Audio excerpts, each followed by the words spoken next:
Well, good to see you all. So, I'd like to acknowledge the Malurkadee people, the traditional custodians of the land we're meeting on, who have lived on this land for countless generations. I also acknowledge the ongoing cultural and spiritual connections to the land that we are lucky enough to call home. I'd also like to thank Michael here for doing the video of this evening, which I think will be up on YouTube tomorrow. We invited Sue Smith to chair this meeting, but she couldn't come. She's the chair of the Future Local Government Board. She couldn't come, she apologised. The mayor was also invited to address the meeting to give council's perspective, council's view on the issues, but she's unwell. She sent her apologies and she asked me to read out the council's media release on this subject, which I will do later. So, since we decided to hold this meeting at the AGM, our AGM, Premier Rockcliffe has announced that there will be no forced amalgamations, and the Minister for Local Government, Nick Street, he is still Minister, I think, has also said that any final decision will be voted on by councils and the community. How that will actually happen, if it happens, I'm not quite sure. There were no details. But this obviously changes the situation quite significantly, but it doesn't alter the fundamental questions. What is the best long-term outcome for our communities, both for Kingborough and the Huon Valley? So first of all, let's have a look at what the Future Local Government Review Board is offering. So they are asking, councils and communities are being asked to consider 4 fundamental questions about the local government. So what are the strengths? What are the weaknesses or challenges? Are there any adjustments that could be made to maximise the strengths and minimise the weaknesses? Are there any other entirely different scenarios the board should consider which would still deliver against the board's criteria and structural reform principles? So what are they? So, first of all, the 4 criteria they are following: place and representation, future needs and priorities, financial sustainability and operational capability. And the 4 structural reform principles, the 5, a focus on future community needs, retaining jobs and service delivery locally, preserving and enhancing local voice, smoothing financial impacts for communities, dedicated and appropriate resourcing for the transition. So the Stage 3 proposal is presenting 3 possible options. So what they're calling scenario 1 is retaining 2 councils, one to the east, one to the west. So essentially much as it is now, except they're talking about excising Taroona from Kingborough and joining it to Hobart. So this option would mean very little change. Scenario 2 is 1 council for the entire Southern Shore catchment area. So essentially Huon Valley Council and Kingborough Council amalgamate. And scenario 3 is a single Southern Council excluding Kingston and Blackmans Bay. So that would be the Huon Valley, the Channel area and Bruny Island, forming a single municipality. So we'll look at it again, scenario 1. Much the same as it is at the moment. You've got Kingborough and the Huon Valley. Actually, the Huon Valley extends, the Huon municipality extends all the way out to the west coast, the World Heritage Area. For some reason they haven't shown that. So that would be essentially the same. For us it would be the same. For Kingborough they would lose Taroona there. So that shows it in a bit more detail. And we'll move on to scenario 2, which is establishing 1 council for the Southern Shore catchment. So that is essentially amalgamation with Kingborough, and this is Kingborough's favoured option.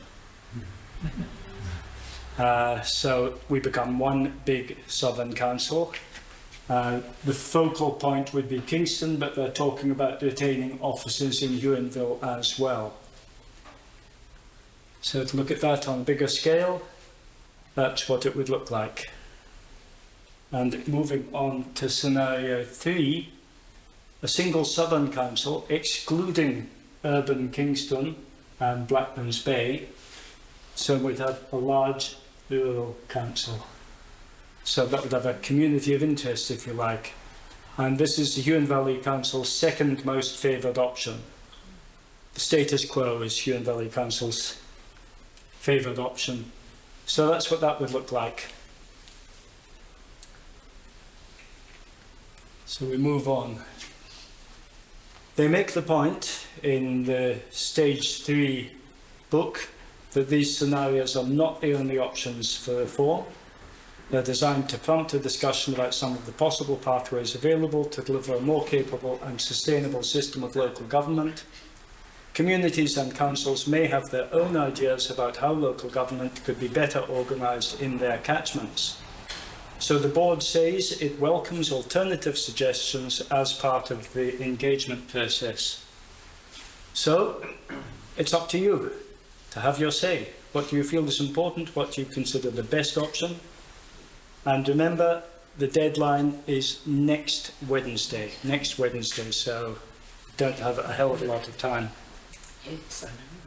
Now, the second topic that was proposed for this meeting was the Huon Valley Council 23-24 budget. So we, the Ratepayers Association, Residents and Ratepayers Association, we've had some difficulty understanding all the financial reports that were presented when councillors were making their decision about the budget. We did have a meeting. John Dever and I met with the council's financial officers, David Spinks and Trishi Hankin, to get some clarification. We had quite a long talk with them. They explained a lot of things, but we said it would be better if we put our questions in writing and get your responses in writing so that we don't misunderstand things, because sometimes you go away from a meeting thinking you've understood when you haven't. Yeah. So we put them in writing and we did get a response. So our first question, just going back to that, were difficult to understand without explanation. I think I may have missed a slide here. We asked why the cash reserves, or the cash position I should say, was 18 million at the end of the year when the budgeted cash position was going to be 12 million. At the beginning of the year they budgeted 12 million. At the end of the year, they ended up with 18. Actually, at the very end of the year, they ended up with 20 million cash position. It's a lot of money. Where did the difference come from? Well, they explained that after the budget was finalised at the beginning of June 22, money came in from the federal government, the FAGs, the Financial Assistance Grant. They got an increased amount of 1.1, then they got 1.4 million from more than projected from the sales of property, plant and equipment. They got a grant that wasn't in the budget of 0.2 million, and they haven't spent money, 0.3 million and 1.3 million on the Dover Medical Centre. So that's all money that'll have to go out. So the cash position looked much better. Not all that money goes into the coffers, because it's money that has to be spent. So that sort of explained that. I probably got the question too. So in the long-term financial plan, the cash and cash equivalents is projected to increase from 18 million at the moment to 39 million. So we wanted to know, why do they feel we need to have cash in hand of 39 million? So the explanation was that council forecasts that operating surpluses that will generate cash surpluses, so they're anticipating that by putting the rates up by 12% this year, 6% next year, 4% the year after that they're anticipating that they will be operating in surplus. and that together with the asset renewal expenditure being less than depreciation, what does that mean? That means they will be depreciating the assets, bridges, roads and so on at a certain rate on paper, and that will be in the budget, but they won't actually be spending that because a lot of the assets are quite new. They've got a lot of new bridges and so on that have a lifespan of about 50 years or so on, and they don't anticipate having to spend a lot of money on them in the next 10 years, but they are building up money at the moment so they can pay for them down the road. So Council's current required asset renewal spend is low compared to the whole of life requirement. Several of Council's assets are relatively young and do not need significant renewal capital spend. And they say they've budgeted 40k this year to upgrade the asset management so they know better what they have and when they're likely to need to spend it. That's their explanation. That's their explanation. Okay. So it's now really up to you to share your views on the future of local government and the 12% rates increase.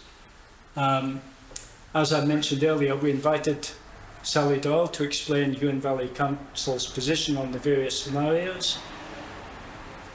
So she's asked me to apologise on her behalf, which I've done, and to read out the media release that Council put out today. So I'll just go straight ahead with that. It shouldn't take longer than the 3 minutes allocated for speakers. So Council believes that scenario 1 presents the best outcome for the Huon Valley community. You remember that that's the no change option, basically as we are. So it would allow for local representation of its dispersed rural population, enhance its local voice and retain the Huon Valley brand. It would prevent considerable amalgamation costs, disruption and potential job losses. It would prevent the community's needs being marginalised in the event of amalgamation with an urban municipality. It would continue Council's significant body of strategic work and community engagement programme already underway, including the community vision, strategic plan and land use development strategy. It would retain Council's cash reserves and positive long-term sustainable footing, and retain options for greater cooperation on shared surfaces. While the Tasmanian Government recently announced it would no longer support forced council amalgamations, Council would also like to note other concerns about the way the review has been conducted, including the review has not been community driven, there has been insufficient time for the Council to undertake proper engagement with the community, and the review's interim report and information pack do not provide any basis or compelling reason to impose structural change and consolidation. Huon Valley Council is entirely a rural area, said Huon Valley Mayor Sally Doyle. It has strong cash reserves, financial indicators and low debt. A long-term financial plan to ensure future financial stability was adopted in June. Council is in a strong position to serve our communities. Signed off by the Mayor. Okay, so now, would anybody else like to talk to these topics? Michael. I'd like to move 2 motions in respect to the concept of we're meeting here tonight to give a statement to the government as to what we feel, not what individuals who will speak here what they feel. The government will take no notice of individual attitudes, but it will take notice of what the group as a representation of the community think. So I'd like to put forward 2 motions. One motion is that we,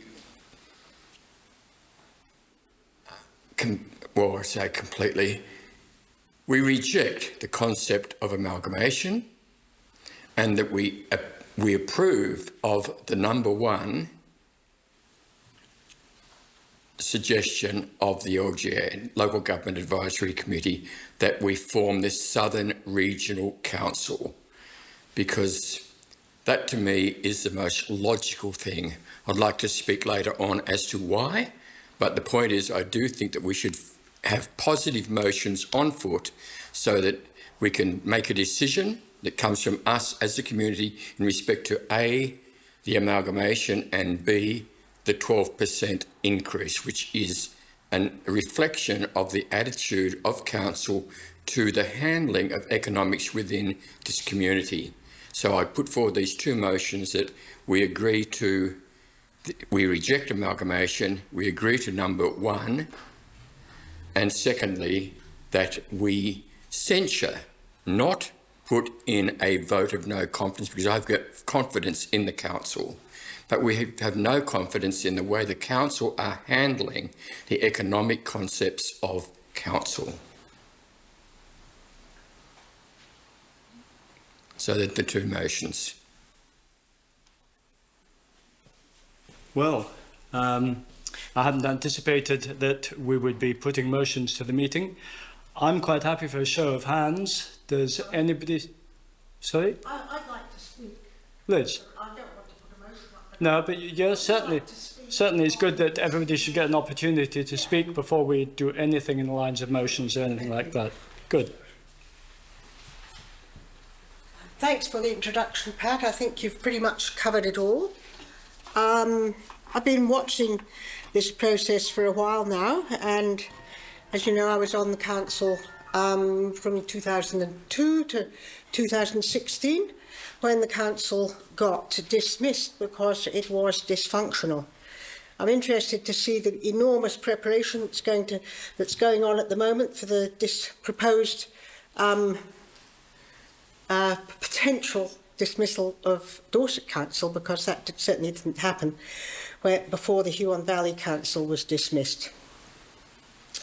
We did have a board of inquiry, but then it was dismissed. Yesterday, the report, which was pretty much covered by the Mayor's media release today, was there in the agenda for the council meeting. And during public question time, I asked whether councillors would be open to further talks involving all councillors from both the Huon Valley and Kingborough Council, because what had happened was the Mayor and General Manager of Huon Valley had met with the Mayor and General Manager of Kingborough Council. But this was before either had worked out any position. And apparently there was no result from that meeting. So I thought it's really important actually that the councillors meet together. And I've felt for all those years that the Huon Valley has a great fear of Kingborough Council. However, we do share a lot of resources, and the local government board has been considering the idea of shared resources. And for as long as I can remember, Kingborough Council has done the rates for the Huon Valley Council. I don't know what else they do. I don't know whether the councillors know what else is actually done at Kingborough Council. But I think it's really important that all the councillors meet face to face and have a roundtable discussion, potentially with members of the local government board. I think it's a good thing that the whole process has been put on pause, because I think it gives everybody time now to think about what the future is. And I think the future is very likely to involve consolidation of councils. It's been talked about for the last 20 years and it hasn't happened. Anyway, Jenny Camber-Smith put forward an amendment to the motion that was before the council, which was simply to accept the report that had been put forward, asking that councillors meet with Kingborough councils. So I'm hoping that's going to happen. I look forward to a result. We'll be able to follow through. I mean, I'm sure it'll take a long time to get organised, but I hope it will happen, because I think it's really important that people talk together face to face. And I also don't know how much our present councillors know about the level of resource sharing. Resource sharing is hugely important. And it may be that if there's enough resource sharing, we don't actually need to merge the councils. It looks as if planning may be kind of put on one side, possibly taken over by the state government. Who knows where planning will go? But one of our major problems at the Huon Valley Council is the quick turnover and the low numbers of qualified planning staff at the council. And I think that it's really important that these things are resolved. I don't know how they can be resolved, but it's important that all these things are considered. I don't know what the councillors know, but I think there's enormous potential for sharing services. Up in the northwest, they have 9 councils which share services to a greater or lesser extent, the Cradle Coast Authority it's called. And I think that that's the way we will be going. I don't think that as this small local government area at the very bottom of Australia, at the bottom of Tasmania, that we can be afraid of exploring all the options that will be available for working as part of a bigger group, because as a small group, we're likely to get left out in the cold. Okay, thank you, Liz. Thank you. Would anybody else like to speak? Jürgen, you might give some historical perspective. Thank you, Pat. My name is Jürgen HVRRA. I'm a veteran of the 93-94 forced amalgamations. We were lucky that just before it came to a head, we needed a by-election in our local council.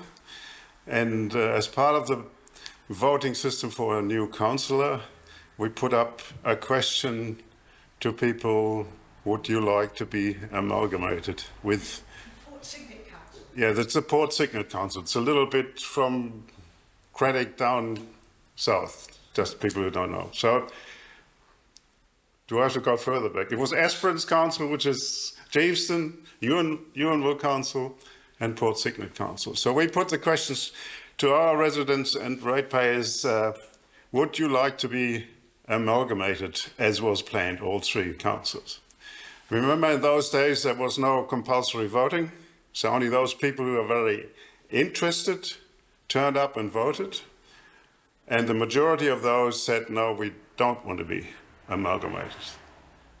So our Port Signet Council took a stand, told the local government minister and the authorities where to go, and it took them 2 days and they sacked the whole council.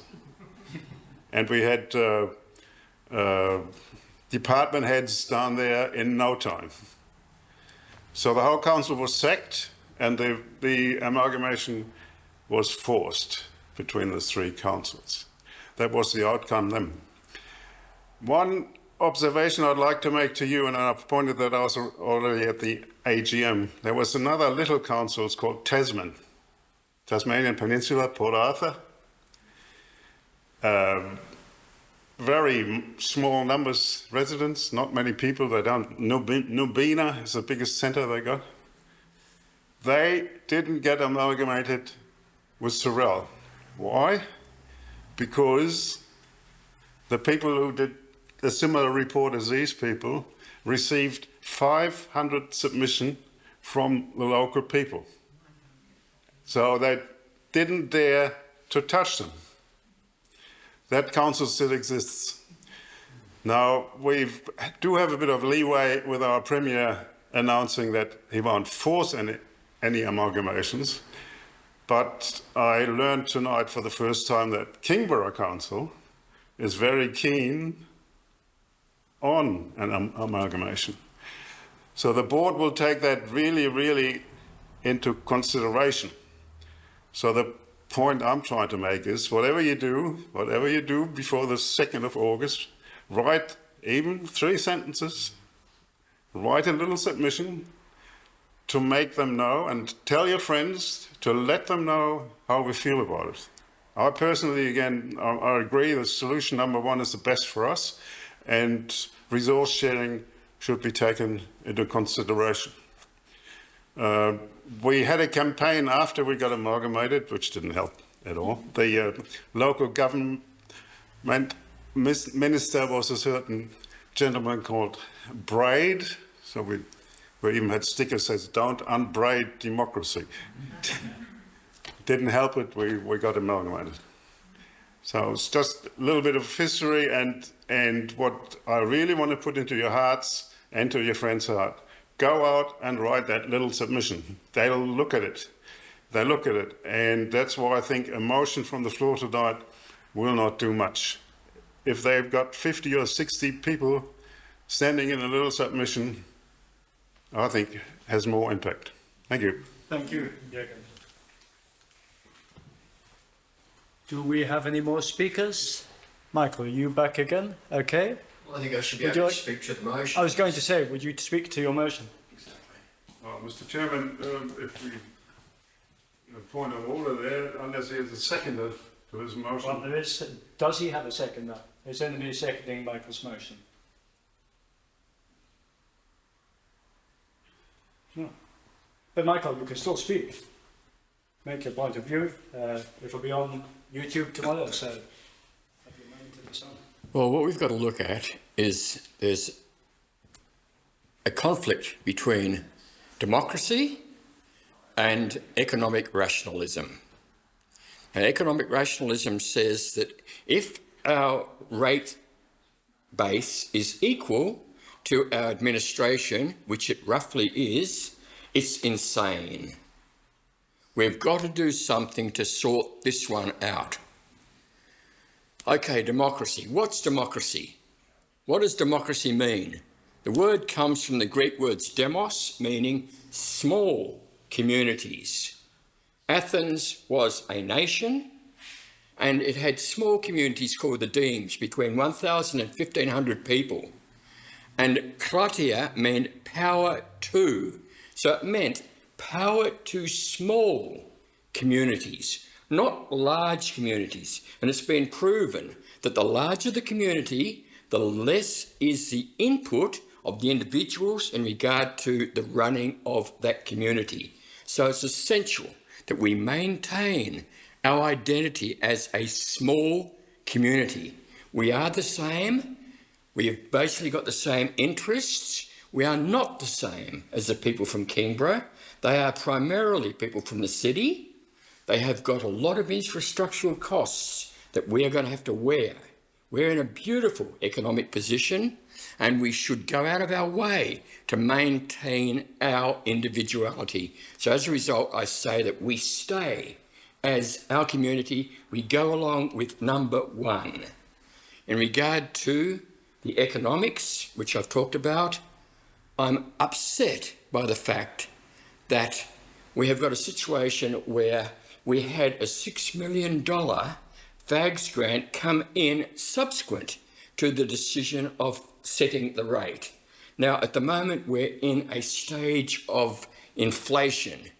Everybody, and let's look at it, let's be honest about it, every corporation is in on the deal. They're not doing anything to try and pull this inflation down. They're all taking advantage of the fact that, hey, it's inflation. Woolies puts up their prices.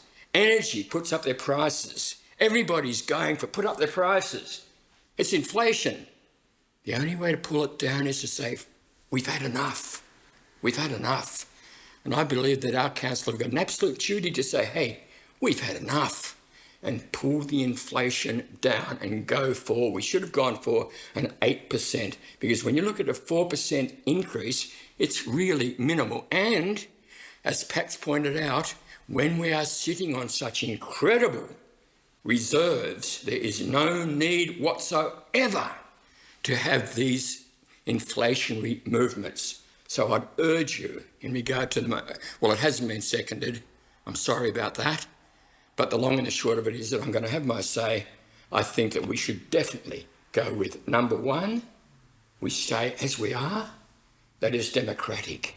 And number two, we do reject the idea. As I said, I wouldn't put forward a motion of no confidence, because there's decent people trying to do the bloody best thing they can for our council and for us as a community. And I will not turn around and, no, as far as I'm concerned, they're doing the best. But I really feel when I can see the general manager and the mayor allocating $8,000 for a trip to Canberra, when the costs, the airfares, I've checked them out tonight, are between $400 and $500, so that's $1,000 between two of them. What are they going to do with the other $7,000? Well, As far as I'm concerned, that's just not on. Okay, thank you. Thank you, Malcolm. Thank you. Do we have anybody else that would like to talk to the topics? Andy. Thank you. Andy Waterhouse, Ranelagh. I think the council, Kingborough Council, was 4% rate increase. What we've got to look at is openness, transparency and honesty. As Liz said, we should all collaborate together. Councillors should be proactive in that area, to be with Kingborough Council, to get involved. And I feel that the public, the community, should be part of that at these meetings. And they should be audio, video, so we can see that transparency, what's happened.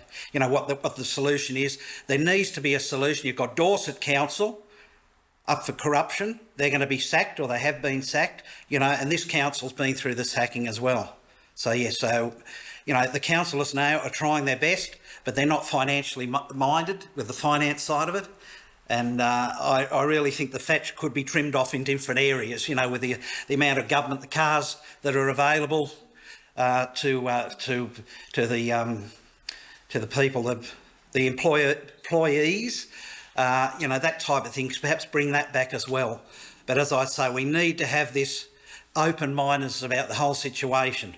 And the government, we don't want to be forced into, as you have said, an amalgamation, which has happened donkey's years ago, and it's still possible today. Even though the government are keeping it at arm's length, keeping the distance and not wanting to get involved. But I think we've really got to stand up as a community and have this council proactive and transparent over the whole matter, whichever way we go. Thank you. And so, do we have anybody else who would like to talk to the topics? Jen. Thanks, Pat. Jen Hadaway, Dover. Probably won't need it. I've been concerned about the proposed amalgamation for a number of reasons. I probably live further south than any of you people do. We arrived in Dover 21 years ago and have become very much part of that community. One of the biggest problems that I see is that the Dover community, most certainly, and probably most of the very rural areas of the Huon Valley, simply don't know what's going on. They just don't know. It's partly a lack of poor communication, particularly on the part of the council. Councillors who are not locals don't seem to understand that over 60% of this community is illiterate. The consequences of that are that there are very few people here tonight, and probably even fewer who are wanting to say something. The people that I talk to and the people that stop me in the street are quite able to talk one-on-one and able to understand if somebody will explain to them. But the problem that I believe we have with the amalgamations is exactly that. There's very, very limited communication, and council should have been far more active in that role than they have been. That raises the point of people not doing anything, not taking action. Everyone that talks to me again does not want amalgamation. We are the Huon Valley. We are seen to be ourselves a very important and different part of Tasmania. And that goes back to early settlement. I talked to some of the old families, kids that I've taught, and that ethos has been carried on from generation to generation to the present day. They believe they are different and that they are special. And for that very reason, I would see that amalgamation won't work. I live in Dover. It's the end of the earth. We are the forgotten people. Council does not pay much attention to anything that's going on there. It took 3 years to get them to spend the money that had been granted from the bushfires to start the expansion of the Dover Medical Centre. And that was only done because there was so much harassment from the few people in Dover who understood what was going on that something actually was started. It's like that with the process of amalgamation. Somehow We've got to get the message to these locals, people who've been here for a long while. The other reason for not amalgamating is that apart from being seen to be separate and special, we do have extraordinary economic values. These are being built on quite regularly, quite carefully, but quietly. We don't spruik what we do. That's something else that the locals are not good at. They're fairly humble, and yet their achievements are much more than being humble. I don't know how you go about it. I've tried for years to get people to become more involved, but I do think that the council itself needs to take account of the fact that they're not dealing with the people that they're telling should or shouldn't do something, including amalgamate. I agree with what Liz said. I think it's vitally important that our new set of councillors starts to talk outside of themselves, that they speak to the councillors in Kingston. 2 years ago, when I first heard about it, the response that I got was, Kingborough didn't want us. They were not at all interested. Kingborough is a much more urban area. That's clearly changed. I was quite surprised to see that tonight too. I think it's the view of our councillors has changed since they became councillors. So we have an opportunity as individuals to do something about it. The people that are here, the people that we know, the people that know someone else that knows. And it's very important, if we want something to stay the same, that we do get that information to council and to the other power brokers. We need to do more than just email. We need to get out there and talk to everyone. Thank you. Thank you very much.